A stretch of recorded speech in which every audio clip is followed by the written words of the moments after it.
You're watching Wartscenter. Hello, everyone, and welcome back to Wartscenter, the final episode before we say goodbye to Season 5 and hello to Season 6. I'm joined, as always, with Tanaka, Dimitri Lund, and Koba. How is everyone? I couldn't be better. It's a beautiful day for Blood Bowl, as it always is here in the Northern Kingdoms, and we got one more for you. And Tanaka's a little predisposed, but he's with us, we assure you. He had too much peanut butter. Now his mouth is stuck together. And he's actually gone. Wonderful. All right. Well, we had ourselves a hell of a week. We had our semifinal, and we had all of our bowl games. So exciting stuff there. Let's take a look at them one by one. So in potentially the more impactful matches, although those bowl games are pretty important. We had the Vermin Skulkers. The run was long. They were having themselves a season, but unfortunately they were cut just shy as they lose 2-3 to the New England Matriarchs. But the New England Matriarchs punched their ticket to the final. They are who you will see in the big dance. And on the other end of that bracket, the Slam Diego Charges somehow get it done in a gritty, nasty 1-0 victory over the Neuroport Brainwave Blitzers. So the finals are set. It's Slam Diego. It's New England. Anything to say about the semifinal matches before we talk about some bowl games? All four of the coaches who were in the semifinals played crazy well. These were hard-earned victories, and I hope, nay, I pray, that we will see these coaches return and bring blood to the blood god. Yeah, it was definitely a pair of really close games in both regards. The Chargers and the Blitzers in a grinded out 16 turns, and the Skulkers and the Matriarchs going the distance into overtime, even in a game that looked one-sided for most of the match. But I mean, we talk about how dangerous the Skulkers have been, and they definitely showed that never say die attitude all the way up to the end there. Indeed. And every year around the same time, we still have plenty of Blood Bowl in our system, so we do a series of bowl games which teams are nominated to. So first up, the Murder Bowl, which is the two most murderous teams not currently in the semifinals. This year, it was the Los Alamos Aliens with their second visit to the Murder Bowl against the SC LSU Mudclaws. That ended as a 1-0 victory for the Mudclaws, 7 casualties across both, and as is tradition in Murder Bowl, we had 1 kill. There was death, like we expect. Blood was spilled for the blood god. Absolutely. The wonderful Astra Granite Stadium, the Blackstone Arena in Nashville, was a wonderful host yet again. And the Mudclaws went in with a mean streak against the constantly dominant Aliens in this type of environment. But the Mudclaws managed to beat the Aliens in this one. And that big kill was Mama putting down one of the alien linemen. Yep. Rip Larry. Your sacrifice was not made in vain. May his death bring us rain for the... Well, it's an honor to die on the Murder Bowl pitch. So I don't think he nor his family are too upset about that one. And additionally, we had a game of Dungeon Bowl in the Shadowrun Cup as the Rampage make it short and sweet. They open up one chest, find the ball, and route their way through the dungeons for an immediate score, taking the Shadowrun Cup for Season 5. Expected more bombs in that one. Yeah, as it always has seemed to be in our Shadowrun Cup events every season. One in and out chest. I think there's only been 4 chests opened in all of our postseason history. And in this instance, the Rampage ran around the first corridor that they had the access to. And before any of the shambling kings could approach him, Tad Lateness picked up the ball and was gone. Yep, sometimes that's what you get when it comes to Dungeon Bowl. Sometimes you get a little bit of a drag out fight. Sometimes it's nice and quick, but that's why the colleges love it so much. All right, and in probably one of our most famed bowl games, the Sun Crush Bowl happened. The Orlando Orcas fall just short to the Wildwood EU, and notably, no streakers were harmed, but there was one out there. That streaker is still at large. in more ways than one. On a more serious note, because there was a Blood Bowl game that happened and all that, actually a very impressive performance from the Orcas, especially at the early outset of the game. Their Troll Keat, an amazing throw teammate. Of all of our postseason statistics, we actually track all of our playoff games and our bowl games in one large scoring column. It's the first ever throw teammate in postseason history, actually. And it leads to Orlando tying up the game early, and the Eldar United had to respond quickly if they wanted to run away with this game. And even though it was 3-1, I wouldn't necessarily call it a runaway. Yeah, the Orcas kept it close. And lastly, our new addition to the bowl games, the Flamin' Hot Threedos Bowl, saw the Guttersburg Rebels take on the San Fran Caesars Legion, and the Rebels routed San Fran 4-1 with a pair of casualties each. Koba, you were pitch side. How'd that one go? Rocks everywhere. The apes couldn't handle it. Yeah, those Threedo rocks, they're tough. And the worst part is they smelled so good. Yeah, I heard some of the coverage of this game, and it turned into a shootout type of game. It actually resulted in the passing record being set by Dr. Zayas. But even though he was flinging the ball left and right, Guttersburg seemed to be the one that always ended up in possession of the ball because, especially late in the game, they really ran up the score. Indeed, and I'm hearing reports that both players on both sides have yet to remove the Threedo dust from their fur. So we hope they find a powerful enough soap to get rid of it soon. It really gets in deep. It sure does. Debating all week.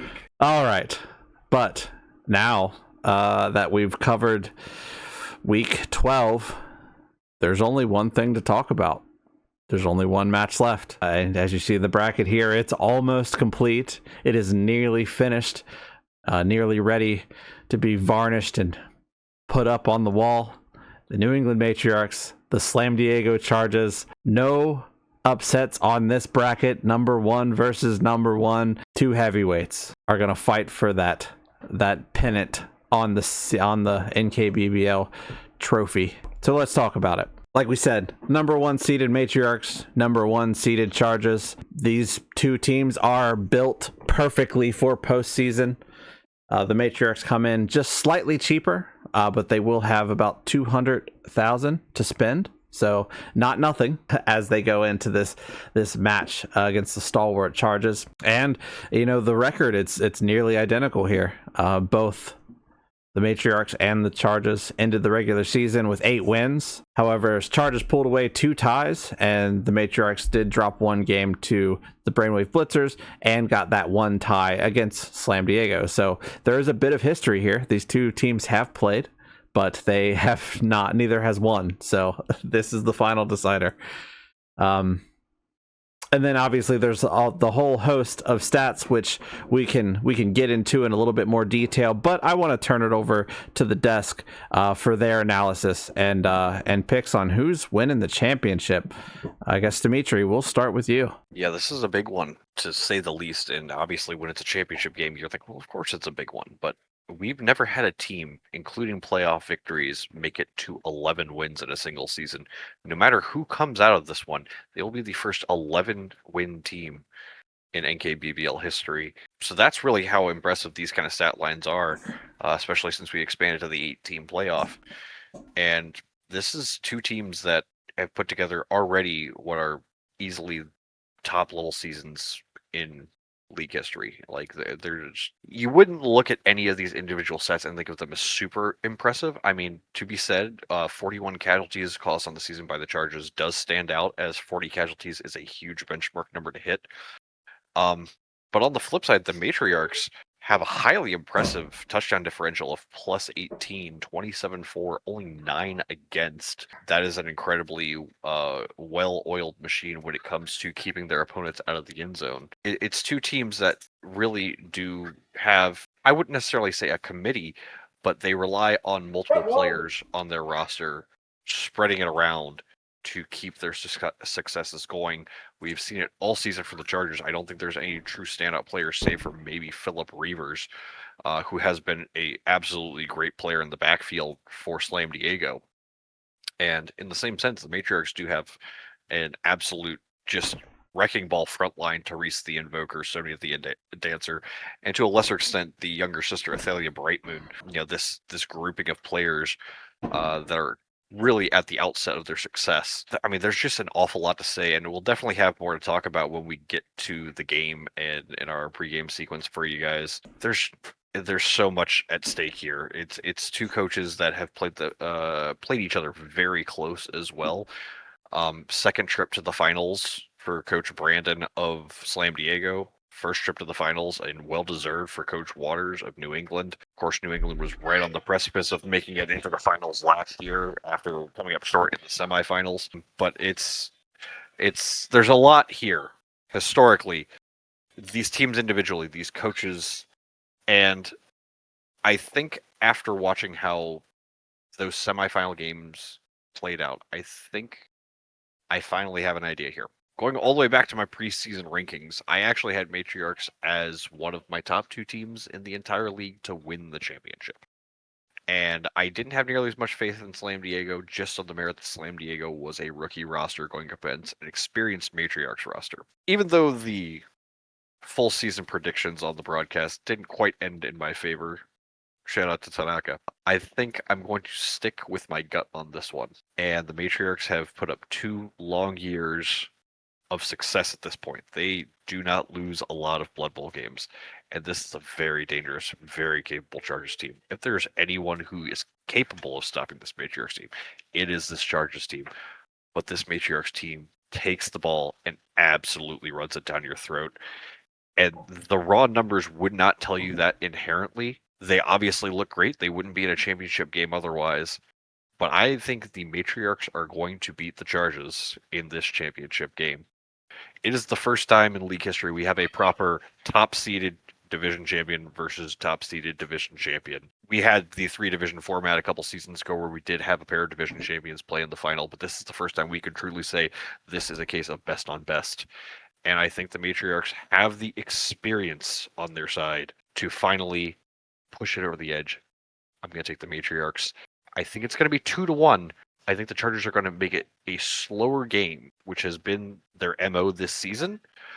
But I think the Matriarchs are going to play fast enough at the outset to have the advantage by the time 16 turns are done. All right. 2-1, no overtime from Dimitri. Tanaka. Not Tanaka. Sorry, Tanaka's still dazed. Koba, what you got? Can we get Tanaka a glass of milk? His mouth. Yeah, he needs milk. He might just be boneheaded right now. Yeah, I think so. No, that peanut butter's definitely on his desk. I know that look in his eye. What is with us and kindergarten level foods? Listen, I wasn't going to say anything. I just think it's weird it's happened twice. We're all children here. This is a daycare, not a sports desk. Amen. Anyway, Koba, who you got in this match? So I personally have the Chargers. Now, that's not to say that the Amazons and their very impeccably long legs can't deliver in the end zone. However, I believe with the way they play, they can be smacked, and they will be smacked. This will be a close match. Do not get it twisted.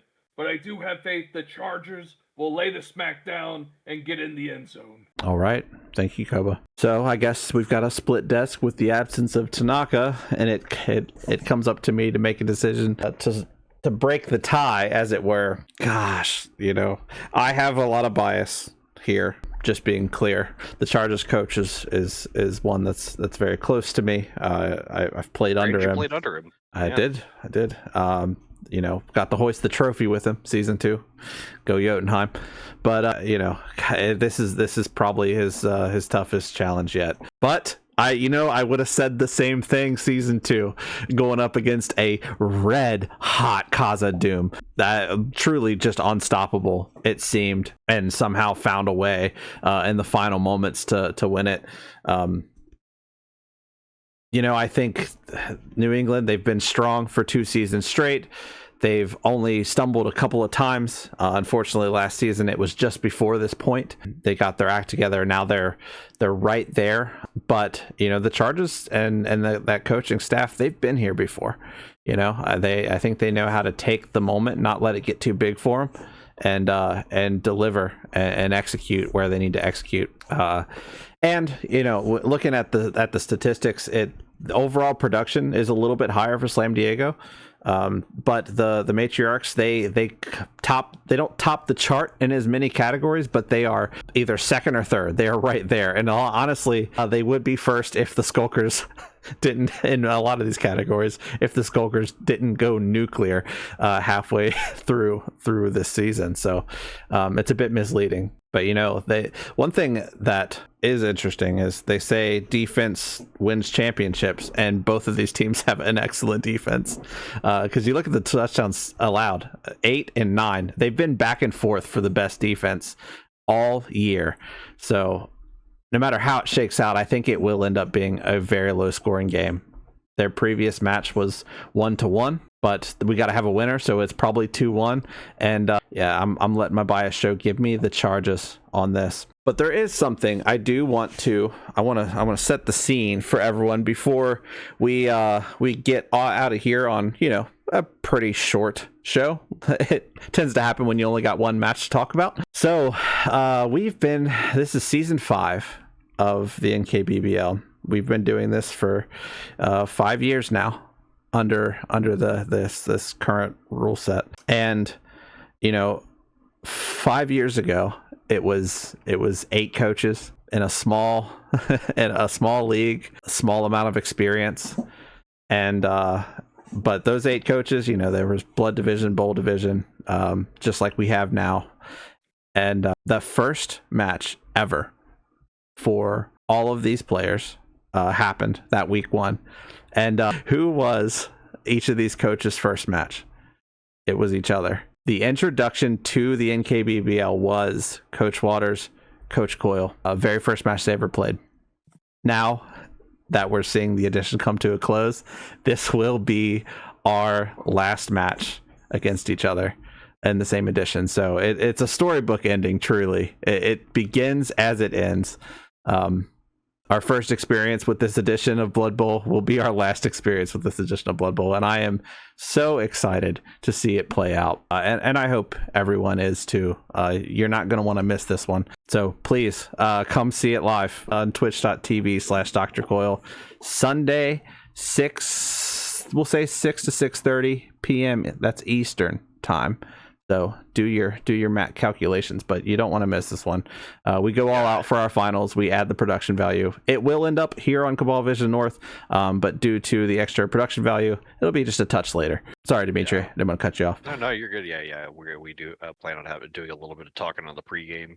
So I would aim for about 6 p.m. Eastern, like you said, and you'll hear a little bit of yapping, and then you'll get hopefully one of the most exciting games of Blood Bowl we'll ever show you. Indeed. And it's going to be tight. This is true, full dash with a sprinkle of dash with Philip Reavers' ability to move and score. And then it's full dash with all that dodge with a little bit of, I guess Amazon's not full dash, but but they do have that sprinkle of heat with those blockers. And Terrace the Invoker is a true menace.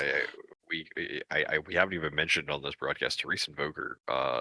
Terrace the Invoker has 14 casualties on the season, which is a single season record.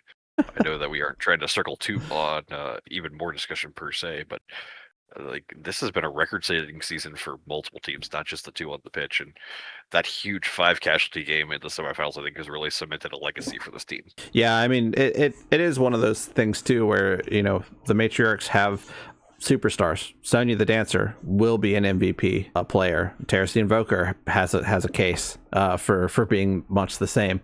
And then on the flip side, Slam Diego, it's more of a committee. Philip Reavers he does what he's leading the league, or not leading the league, but he's leading his team in statistics. But all those blitzers, all those biggins, hell, even the linemen step up when they need to, and surge this team forward for victory. So it'll be very interesting to see which philosophy wins out on the live broadcast. But let's not waffle for too long. We could talk about this match all day, but I think it's better to leave it as it lays and just let you guys have this to chew on.